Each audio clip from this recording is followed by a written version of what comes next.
지금 홍콩이 비트코인에 대해서 친비트코인적인 정책을 취하는 건 맞고요. 네. 이런 역외라는 어떤 그런 관점 없이 보면 좀 미스터리하죠. 왜냐하면 중국은 반비트코인인데 네. 홍콩은 친비트코인처럼 보이거든요. 네. 근데 우리는 체제가 다르다 보니까 미국하고 중국이 안 친한 줄 알았죠. 그냥 뭐 무역만 하는 줄 알았는데 이혼하고 있는 거를 이혼할 때 돼서야 결혼 관계였구나 하는 걸 아는 거예요. 지정학자들은 사우디로 나라로 안 봅니다. 그러면 중국에게 실력이 있느냐? 중동 문제를 관할할 수 있는 실력이 있느냐? 제로에 가깝습니다.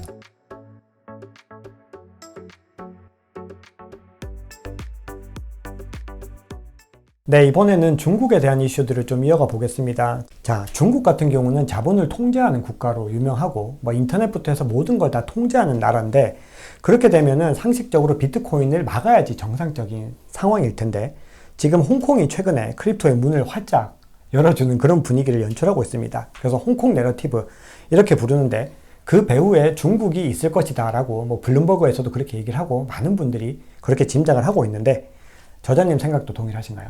이 책의 217페이지가 이제 네. 홍콩에 대한 이야기입니다. 네. 그러니까 영국에게는 이제 저지섬이라든가 케이만 제도가 있고요. 네. 이제 중국에게는 홍콩 마카오가 있습니다. 이걸 역외라고 하는데요.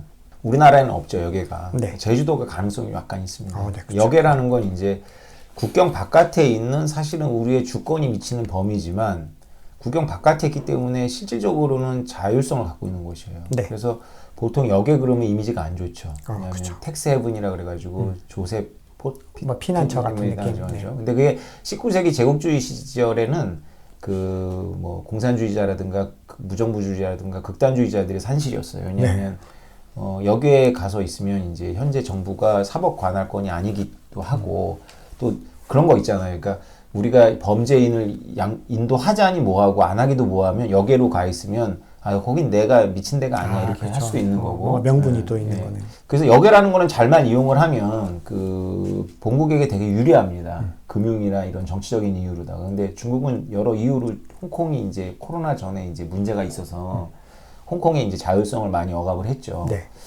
그래서 지금 홍콩이 비트코인에 대해서 친비트코인적인 정책을 취하는 건 맞고요. 네. 이런 역외라는 어떤 그런 관점 없이 보면 좀 미스터리하죠. 왜냐하면 중국은 반비트코인인데 네. 홍콩은 친비트코인처럼 보이거든요. 네.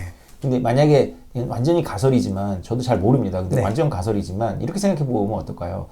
시진핑과 그 주변의 핵심 엘리트들이 중국 전체에서 갖고 있는 이해 관계가 있겠지만 거기도 사람 사는 데이기 때문에 그 상류층 엘리트 각자의 이해관계가 꼭 일치하진 않는 거죠. 그렇죠. 그러니까 국가 전체적인 차원에서는 그 자본 유출의 도구가 될 수 있는 비트코인을 막아야 되지만 이 엘리트들한테는 숨구멍이 필요할 수도 있거든요. 본인들한테. 홍콩이라는 게 좀 편리한 역외일 수 있어요. 실제로 미국에서 상장이 막힌 알리바바 같은 경우에 홍콩에 상장해가지고 대박이 났었거든요. 네. 그걸 뭐 물론 중국이 막았지만. 네. 예. 그러니까 그런 영향이 있는 거죠. 그런 것 같아요, 제가 보기에는. 그러면 어쨌든 제 생각도 이게 중국이 뭔가 갑자기 기조를 바꿔서 이거를 활짝 열어준다고 하기에는 뭔가 명분이 많이 부족하고 지금 상황에서는 좀 뭔가 정황상 맞지 않는 부분들도 많이 있었는데 그렇게 또 설명해 주시니까 그렇게 여러 가지 관계들 속에서 뭔가 숨통을 틔워주려고 한 걸 수도 있는데 자 그렇게 되면 중국의 어떤 친크립토 정책 자체가 또 언제든지 뒤바뀔 수도 있는 그러니까 지금의 현재 홍콩의 움직임들이 언제든 뒤바뀔 수 있는 그런 여지도 있다고 볼 수 있을까요? 저는 그렇게는 잘 안 봅니다. 왜냐하면 비트코인이 물론 중요한 현상이지만 비트코인이 지정하게 지금 이렇게 변수로 작용하고 있는 건 아니에요. 네. 그 오히려 지금 우리가 지정하기에서 가장 강력한 변수라고 봐야 되는 건 미국과 중국의 디커플링이거든요. 이거는 이제 패권 경쟁이라고 우리가 과거에는 불렀는데 최근에는 이제 이 패권 경쟁이 어떤 양상으로 벌어지느냐 했을 때 군사적 충돌도 가능하지만 명백한 거는 이제 미국과 중국의 서플라이 체인이 이제 분리가 되는 거예요. 그렇죠. 핵심이 이제 테크놀로지부터 반도체가 이제 우리가 껴있으니까 한국한테 되게 지금 중요한 문제가 되는 거고. 지금이 굉장히 가장 중요한 이슈가. 질문지에서 제가 봤는데 되게 중요한 내용인데 인터넷망 자체가 분리될 가능성이 있어요. 완전히 그냥 별도의 이제 그렇죠. 그럴 가능성이 저는 있다고 봐요. 그래서 미국이 원해서일 수도 있고 중국이 그 자국민의 통제, 그 신용사회 시스템이라고 있잖아요. 그런 것 때문에 지금까지는 이제 DNS인가 DSN인가 해가지고 이제 터널링 해가지고 이제 다 접근은 돼요. 근데 시간이 걸리지만 근데 그 자체를 이제 만리방화벽이 아니라 그냥 인터넷망 자체를 불량할 수도 있어요. 그럼 둘은 완전히 단절이 된다고 이제 봐야 되는 건가요? 그렇겠죠. 그럴 경우에 이제 비트코인 되게 흥미로워집니다. 비트코인이 두 개가 되겠죠. 진짜 약간 또 참 상상하기 어려운 세상인데 지금 네. 어떻게 보면은 지금의 어떤 상황대가 어떻게 보면은 이 발전과 진화에 좀 약간 반대되는 듯한 그런 움직임이 되는데 이 진영학적 챕터의 중간이 절반이 뭐냐면 미국과 중국의 결혼이었어요. 아, 그렇죠. 미국과 중국 결혼한지 알고 계셨었어요? 그거는 이제 결혼을 했다라는 것도 어떻게 보면 중국이 지금 이렇게 된 것도 다 미국이 사실은 소련을 견제하려고 했던 그런 데서 시작이 된 거죠. 어떻게 보면 1970년대 그때부터 사실 근데 저도 이제 갑자기 생각이 나는 게 많은 사람들이 소련과 중국이 옛날부터 친했다라고 오해하시는 분들이 많이 계시는데 사실은 소련을 견제하려고 계속해서 미국, 중국이 같이 움직여 왔던 거죠. 지금까지는. 그렇죠. 그래서 지금까지 미국의 리더십의 가장 큰 주춧돌 중에 두 개가 하나가 일본이고 하나가 중국이에요. 아, 그렇죠. 그래서 일본한테는 미국이 굉장히 호되게 했어요. 필요하면 삥을 뜯고 중국은 존중해주면서 파트너로 삼은 거죠. 근데 우리는 체제가 다르다 보니까 미국하고 중국이 안 친한 줄 알았죠. 그냥 뭐 무역만 하는 줄 알았는데 이혼하고 있는 거를 이혼할 때 돼서야 결혼 관계였구나 하는 걸 아는 거예요. 아, 그제서야 사실혼이었다. 아, 이게 40년 된 관계예요. 야. 근데 이걸 지금 도장만 안 찍었지 지금 완전 왼수거든요. 지금 중국에 나가 있는 제 외교관 친구한테 제가 물어봤어요. 미중 간의 디커플링은 어느 정도야 그랬더니만 이 외교관 친구가 높은 지위거든요. 저한테 이렇게 말하더라고요. 도장만 안 찍었지 이혼이야 그러더라고요. 야, 진짜 완전 단절이 된 게 맞네요. 우리가 뉴스에서 확인하는 것보다도 더 심하게 받으셔야 됩니다. 심각하게. 이거. 왜냐면 또 일각에서는 이게 어떻게 보면 일정 부분은 짜고 치는 고스톱 같은 그런 오해를 하시는 분들도 분명히 계시긴 하거든요. 뭔가 어느 정도 수준이 되면 다시 이제 화해하겠지. 약간 요런 식의 어떤 생각을 가지신 분들도 있는데 그 수준이 전혀 아니라는 말씀이죠. 그것도 일리가 있어요. 왜 그러냐면 우리가 통계 수치만 보면 큰 변화는 없어요. 왜냐면 반도체하고 자동차가 다는 아니거든요. 아, 그렇죠. 뭐 다른 교육들만 보면은 아이폰 여전히 중국에서 생산하고 있고. 그렇죠. 그러니까 뭐 무역 수지나 이런 거 보면 예전과 크게 달라진 게 없어요. 근데 얼마 전에 저는 이제 진짜 피부로 언제 느꼈냐면 머리 짧은 태평양 함대에 이제 아마 탑3 안에 들어가시는 분 같은데 제가 군대 조직을 잘 모르니까 탑3라고 할게요. 네. 우리나라 지도를 뒤집었어요. 그러니까 중국 뒤집고 이게 왜냐하면 미국은 바다 민족입니다. 제가 이 책에서도 바다 민족에 대해서 쓰는데 바다 민족하고 육군 우리는 육군하고 바다의 속성을 둘 다 갖고 있어. 네. 일본이 바다 민족이에요. 이 바다 민족들이 지도를 보는 특징이 있어요. 바다 중심으로 봅니다. 우리는 육지 중심으로 보잖아요. 네, 우리는 육지 중심으로 보죠, 네. 보통. 바다 그리라 그러면 못 그려요. 맞아요. 음영이 바뀌면 바다인 줄 알지만 그렇죠. 바다 중심으로 이렇게 딱 지도를 걸어놓고 그 태평양 함대 쪽에 계신 분이 미국의 주일 미군의 역할에 대해서 얘기를 하면서 이 책에도 써놨지만 주일 미군의 주적은 북한이 아니라 중국이다라고 얘기했어요. 제가 이걸 보면서 깜짝 놀랐습니다. 상상이 됩니까? 미국의 이제 고위 엘리트가 군인이지만 중국을 주적이라고 명칭을 세웠어요. 그러게요. 그건 굉장히 큰 주적이라고. 용어인데. 네. 예. 이런 룰이 있어요. 국제 지정학에서 다 허용이 되는데 미국한테 적이라고 지칭을 받지 마라. 그 직전까지는 갔다 와도 돼요. 저것들이 개기네. 근데 미국에는 또 친중파도 있고 이러니까 왔다 갔다 해 시계추처럼. 근데 적이다. 미국이 소련을 적이다. 뭐 독일을 적이다. 일본을 적이다라고 규정하잖아요. 네. 반드시 부러뜨립니다. 그래서 국제지정 정치학자들은 이렇게 얘기해요. 중국은 끝났다. 뒤에서 또 말씀드리겠지만 중국이 미국에 비해서 사실은 비교할 수 없는 뭐 국력을 가지고 있긴 하지만 이게 만약에 군사적인 어떤 상황으로 번지지 않으면 만약에 이제 이게 경제적으로 봤을 때 제가 아까 브릭스를 잠깐 이제 쉬는 시간에 언급을 드렸던 게 지금 브릭스 경제가 G7을 넘어섰다는 얘기들을 막 기사들이 많이 나오고 있는데 그런 어떻게 보면 러시아나 브라질 뭐 이런 국가들을 규합해서 뭔가 미국의 이 패권에 어떻게 보면 좀 도전을 해볼 만한 가능성은 없는 건가요? 브라질은 남미죠. 네. 남미는 군사력이 없죠. 그렇죠. 해군력이 없어요. 그 지정학이라는 거는 지리가 되게 중요하잖아요. 그러니까 중국하고 브라질이 아무리 친해도 미국이 봉쇄하면 끝나는 거예요. 왜냐하면 결국은 미국이라는 힘의 그 현실적인 모양은 미국이 이렇게 산타크로스 할아버지처럼 웃을 때도 있고 깡패같이 굴 때도 있는데 딱 쪼리면 태평양과 대서양을 다 그렇죠. 다 가질 수 있는. 다 여기서 압도적이거든요. 네, 해군력으로. 네, 압도적이죠. 그러면 이제 미국의 여러 정치적 그 칼라가 있는데 고립주의라고 부르는 컬러가 있고요. 네. 현실주의라고 부르는 컬러가 있고 이상주의라고 부르는 컬러가 있어요. 당은 두 당이지만 이 사고 체계는 세 개라서 이게 재밌는 겁니다. 다이내믹해요. 그래서 어쩔 때는 고립주의하고 이상주의하고 붙고 어쩔 때는 현실주의하고 이상주의하고 붙고 뭐 이렇게 왔다 갔다 하는 거거든요. 네. 근데 이 셋이 이론의 여지가 없는 방어막이 있어요. 그게 뭐냐면 남북 아메리카입니다. 남북 아메리카에 외세가 들어오면 고립주의자도 현실주의자만큼이나 적극적이 되고 이상주의자도 고립주의자만큼이나 깡패처럼 굴고 고립주의라는 말이 고립이 아니라 잭슨이안이라고 그러는데 잭슨 대통령은 사람을 5명 죽이고 대통령이 됐거든요. 결투를 7번 해가지고 본인도 몸속에 총이 있어요. 그래서 미국의 고립주의의 정신은 트럼프에서 나타나지만 때리냐? 너 죽을래? 이런 거거든요. 진짜 무섭네요. 고립주의가 제일 상무적이에요. 사실은 네. 맞아요. 트럼프가 가장 문제됐던 것도 고립주의의 그 문제들이었던 거예요. 근데 고립주의라는 명칭이 좀 잘못됐죠. 잭슨이안이라는 말이 좀 맞는데 미국의 7대 대통령. 근데 네. 남미의 지역 강국이 한 번도 안 나왔잖아요. 그렇죠.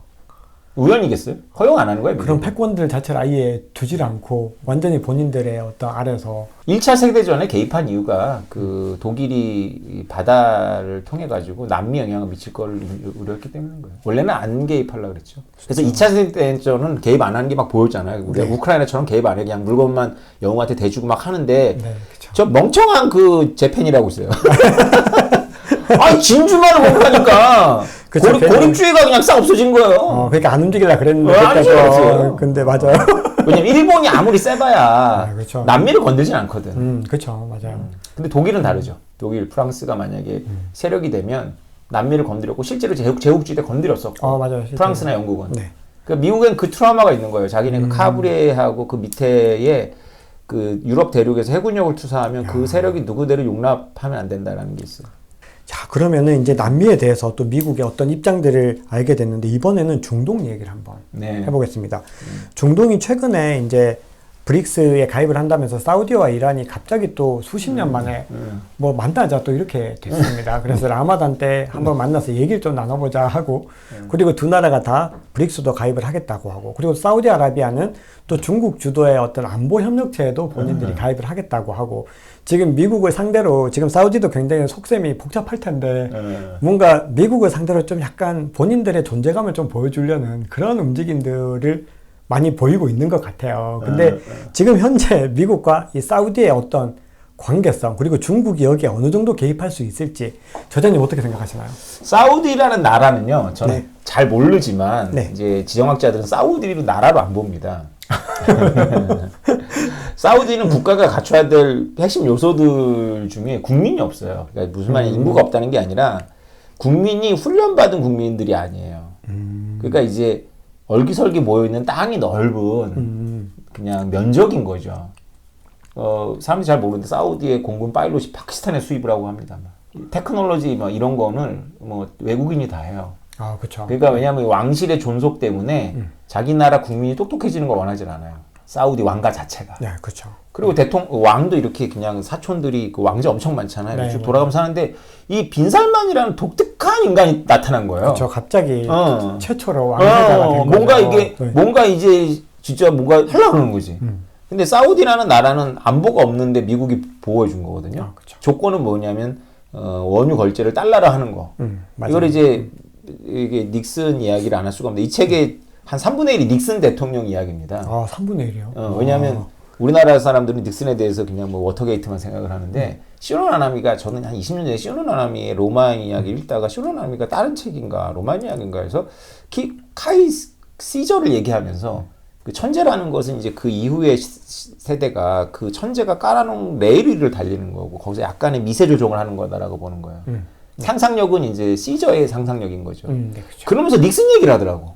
와, 그래 나는 그때 그래서 뭐지? 그랬는데 제가 지정을 공부해보니 맞아요. 그렇죠. 닉슨이라는 상상력 위에 있은 거예요 지금까지. 이제 지금 탈 닉슨을 하는 과정이고. 그렇죠. 지금까지는 그러네요. 그렇죠. 네. 탈 닉슨을 하려다 보니까 이제 닉슨이 재조명을 받는 거거든요. 그러니까 닉슨이 이제 금하고 이제 달러를 떼었잖아요. 네. 그 전까지 못하던 걸 이제 본인이 이제 정치적 부담을 안고 하면서 달러를 보호해야 되니까 이제 달러 유틸러티를 원유 결제로 삼아버린 거죠. 바로 키신저를 사우디에 보내가지고 급파해서, 네. 사우디는 막 당황한 거예요. 그래서 우리한테 뭘 원하지? 그랬더니 아. 달러로 결제만 하면 돼? 진짜? 그래서 사우디에 물어본 거 진짜로? 그랬더니 진짜 달러로 결제하면 돼. 그러면 내가 너희들의 영토와 다 보여줄게. 다 지켜주겠다. 그래서 미국이 인권 얘기를 유일하게 안 하는 그쵸. 또래 같은 나라가 바로 사우디였어요. 근데 이 바이든 때 와서 이게 바이든이 깬 거예요. 그쵸. 예, 할아버지가 또 너무나 좀 강압적으로 또 그거를. 근데 이 예고됐었어요. 그 피터 자이안이 중동 문제를 다루는 걸 보면 사우디는 새로운 미국이 필요해요. 왜냐하면 사우디는 아는 거죠. 왜냐하면 미국이 원유가 자급이 되잖아요. 그쵸. 이제 셰일가스 이후로 갑자기 또. 그러니까 자기를 보호 안 해줄 걸 알아요. 미국이. 그래서 중국이 필요한 거죠. 왜냐하면 중국이 왜 필요하냐면 중국이 이란하고 친하거든. 그래서 이란하고 화해하고 싶잖아요. 이란에 대해서 실질적인 위협이에요, 사우디는. 그쵸. 사우디의 제1 위협이죠, 이란이. 그럼 이란하고 봉합을 시켜줄 중재자가 중국인 거예요. 그래서 중국하고 친하게 지내려고 하는 거예요, 사우디는. 근데 이제 이거는 의도잖아요. 네. 실력으로 물어봐야 되겠죠, 실력? 네, 그쵸. 그러면 중국에게 실력이 있느냐? 중동 문제를 관할할 수 있는 실력이 있느냐? 제로에 가깝습니다. 제로에 가깝다니, 이것도 굉장히 흥미로운 얘기입니다. 중동이 만약에 네. 비즈니스만으로 평화가 오고 타협이 되고 이런 데였으면 거기에서 영국이 그렇게 피를 흘리고 터키가 그 전에 터키가 피를 흘리고 쫓겨난 영화가 있잖아요. 그 사막의 로렌스인가 뭐 있어요. 영국인이. 그리고 영국이 다음에 또 피를 받고 스웨즈 운하 사태 때. 그쵸, 맞아요. 스웨즈 운하 사태 때 미국이 할 줄 알았더니 미국이 여태까지 피를 흘리고 있잖아요. 그러니까 미국 국민들이 고립주의적인 걸 안 하더라도 중동에서 나오라는 거거든요. 그쵸. 뭐, 아무래도 거기서 뭔가 할 게 없네요. 본인들이 뭔가 이득 볼 게 지금 없는데. 그래서 이 책에서 베스트팔렌 시스템이라는 것에 대해서 엄청 성의껏 설명을 합니다. 사실은 국경을 가장 보편적 질서로 두는 거거든요. 그러니까 어떤 이념이나 체제보다 국경을 중시 여기는 거예요. 그래서 러시아가 우크라이나를 침공했지 우크라이나가 러시아의 국경을 넘지 않았잖아요. 네. 그래서 여기서는 다른 이유도 여러 가지 있고 민족적인 스토리가 있지만 일단 러시아가 침공한 거고 나쁜 짓을 한 걸. 네, 그렇죠. 이게 있어야 평화가 지켜진다는 개념이 있거든요. 이 베스트팔렌이라는 개념이 없는 데가 바로 중동이라고 보시면 됩니다. 중동의 국경선은요, 잘 보시면 아시겠지만 네. 아프리카 북부랑 비슷해요. 네, 다 직선이에요. 그러니까 국경이 갖춰야 될 요소도가 없어요. 그러니까 전통, 자연, 세력 이걸 다 반영하지 않습니다. 국경이. 맞아요. 그럼 어떻게 되겠어요? 여기에 이제 미국이 빠져요? 그럼 어떻게 되겠어요? 서로 이제 국경 때문에 서로 싸우겠죠. 갈등이- 그런데 이들이 또 사납잖아요. 순위, 그렇죠. 시아. 이걸 중국이 어떻게 매니지를 해요? 그래서 피터 자야는 중국은 아예 관심이 없고 피터 자야는 사우디가 결국 안보 동맹을 이스라엘하고 맺을 거라고 얘기하네요. 중동의 지도를 그나마 지켜줄 수 있는 군사력을 갖고 있는 힘을 투사할 수 있는 유일한 나라 미국이 빠지면 그게 이스라엘 아니면 일본이에요. 놀랍게도. 근데 일본은 아직은 그렇게까지 준비가 되어 있질 않아요. 시스템이. 근데 미국 빠지려고 그래요 지금. 지금 이 중국이 그럼 이런 상황에서 지금 중동에다 계속 이렇게 추파를 던지는 거는 이제 어떤 목적이라고 봐야 될까요? 힐러리 클린턴이 그 오바마 대통령하고 대통령 선거 전에 가지고 아깝게 졌잖아요. 그렇죠. 석패했다고 뭐 봐야죠. 네. 아깝지 않았어요. 랜드슬라이드 졌는데 끝까지 우겼죠. 네. 오바마 대통령이 딜을 했나 봐요. 그래서 국무장관을 줬죠. 그래가지고 이제 출마의 발판을 만들어줬는데 놀랍게도 힐러리가 앉을 게임이었는데 트럼프한테 졌던 건 국무장관 경력에서 만들어진 문제들 때문이었어요. 국무장관을 하면서 이메일 계정을 개인 계정으로 그쵸. 쓰면서 맞아요. 원조 금을 클린턴 재단으로 받았고 네. 그거 다 부셔버리고만. 그리고 그 리비아 사태 때 잘못 대응해갖고 리비아 대사 죽고 이런 거. 그냥 이미지를 계속 예, 지키고 그렇지. 있었으면 예, 될 수 있었던 그렇죠. 거를 국무장관 해가지고. 오히려 더 진짜 그러니까 오바마 1기 정부가 클린턴과 힐러리 클린턴과 반분 정부였죠. 그러니까 외교를 내준 거예요 힐러리한테. 맞아요. 그 당시 힐러리가 그러니까 실세라는 걸 다 알니까 일반 국무장관이 아니었죠. 힐러리한테 물어봐요. 미국의 의원들인가 국제정치학자들이 물어보는데 중국 어떻게 대응하실 겁니까? 이렇게 물어봤는데 힐러리가 깔깔깔 웃어요. 그 원래 잘 웃거든요. 힐레리어스라는 게 원래 그 영어 표현에서 그렇게 힐러리처럼 웃는 걸 말해요. 농담입니다. 근데 깔 웃으면서 중국이 미국 시스템에서 컸는데 미국한테 덤빈다는 건 말이 안 된다. 라고 얘기했거든요. 네. 근데 참 역설적으로 힐러리를 자르고 나서 잘린 게 아니라 본인이 이제 출마 나가고 나서 리밸런싱을 합니다. 다시 말해서 피보트 아시아라 그래가지고 오바마가 본격적으로 대중국 정책을 펴요. 사실은 지금 미국의 중국 정책은 트럼프가 아니라 오바마 시절이에요. 오바마. 네. 그러니까 실제로 이 인식이 지금 굉장히 강하고 시진핑 주석도 제가 보기엔 이 인식을 암묵적으로 갖고 있어요. 다시 말해서 중국은 미국이라는 질서 위에서 미국에 대해서 도전할 수 있는 거예요. 그러니까 국제정치학자들이 중국을 우습게 여기는 이유는 뭐냐면 결국은 미국이 방해하지 않고 지금 제공하는 서비스를 제공할 때 중국이 미국한테 덤빌 수가 있어요. 미국이 다 빼버리면 방해 안 해도 다 빼버리면 중국은 완전히 할 수 분해돼요. 있는 게 없다. 스스로는. 그럼 결국은 미국이 완전히 발을 빼는 순간 중국은 존재감이 뭐 사라진다 이렇게 해석을 하면 될까요? 그렇죠. 그게 이제 국제정치학자들 중에서는 시기를 놓고 이제 갑론을박을 하는데 저는 주류 국제정치학자들을 반영하는 겁니다. 근데 미국하고 중국이 이제 우리가 비교를 많이 하잖아요. 네. 근데 가장 결정적인 게 지도가 달라요. 미국은 지도가 심플합니다. 바다, 큰 바다 양쪽 두 개 딱 있고요. 네. 북쪽은 아주 순한 카나다. 그렇죠. 밑에는 그냥 만만한 멕시코. 그렇죠. 중국은요, 바다가 있긴 있는데 넓은 바다로 연결이 안 되어 그렇죠. 있어요. 나가기가 너무 힘들죠. 그렇죠. 거기는. 대만한테 막히고 그다음에 일본한테 막혀요. 근데 그나마 거기는 비즈니스가 되는 사람들이거든요. 이 합리 뭐 이런 게 통해요. 한국 뭐 대만 뭐 그렇죠. 다 일본 대화가 잘 그렇죠. 통하는 대화죠. 나라죠. 근데 중국이 여기는 또 무시해. 그 열심히 1대1로 한 게 저기 중국의 서쪽이야. 그렇죠. 서쪽으로. 칸 가죠. 들어가는 나라들. 그렇죠. 여기 특징이 있어요. 중앙아시아들. 네, 네. 거기는 칸 들어가는 나라들은 되게 싸납고 용맹하고 그다음에 리더가 없어. 그렇죠. 누구랑 협상해야 돼 잘 몰라. 비즈니스 마인드가 없어.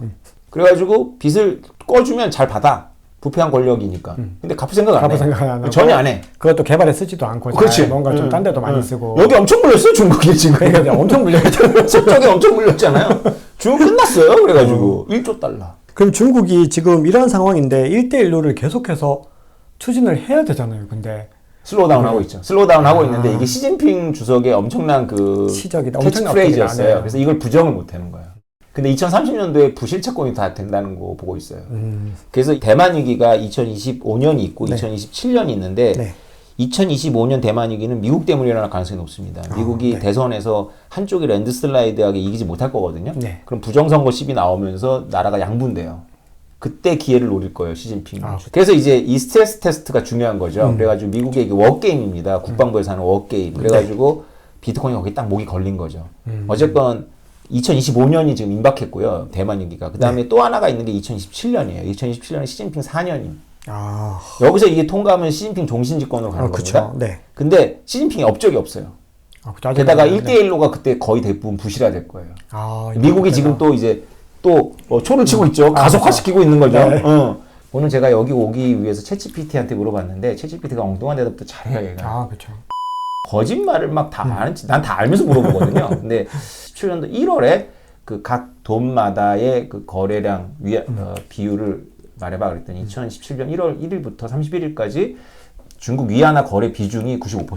그러니까 달러, 엔화, 유로 다 합쳐가지고 5%인 거예요. 저는 이때 공부하고 있었잖아요. 제가 본 차트에서는 99% 이게 보정된 거예요, 이거. 정말요? 보정된 게 오히려 4% 보정된 건가요, 이게? 네, 95%. 이때 그랬어요, 진짜로.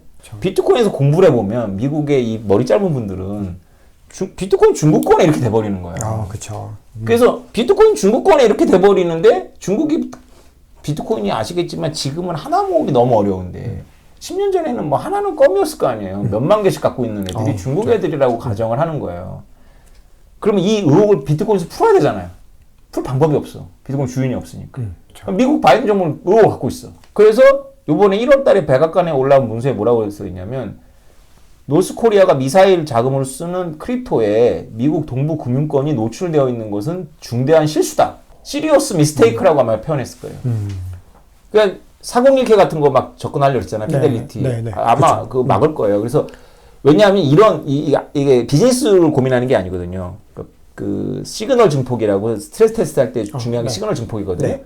그래서 조그만한 여파를 줘도 이게 패닉에 빠져가지고 이게 확장되는 거잖아요. 그렇죠. 그 정부는 보통 이럴 때 이제 반대쪽으로다가 이제 메시지를 주면서 진화를 하는데 정부가 오히려 키울 수도 있는 거죠. 근데 이게 만약에 외부에 의해 가지고 외부 세력에 의해 가지고 미국 입장에서 중국에 의해 가지고 시그널 증폭되는 게 나인메어겠죠. 그래서 비트코인에 대한 ETF 거절 사유 중에 하나가 뭐냐면 외국 비중이 너무 크다. 미국 통제 받기다 이런 거예요.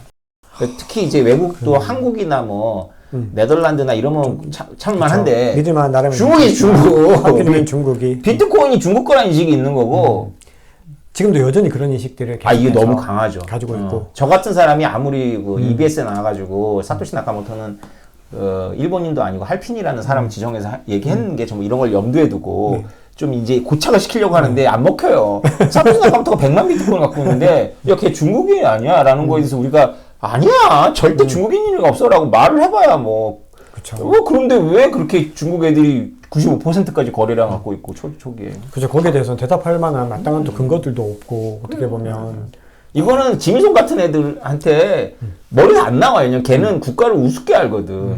그러니까 비트코인도 큰일이에요. 김일성 말을 신주단지 모시대. 그 사람들 말 믿고 투자하면 큰일 납니다. 지금 세계를 진짜. 움직이는 건 이게 다채로운 그쵸. 역동성이에요. 너무 단순하게 생각해서 안 된다는 거죠. 맞아요. 네.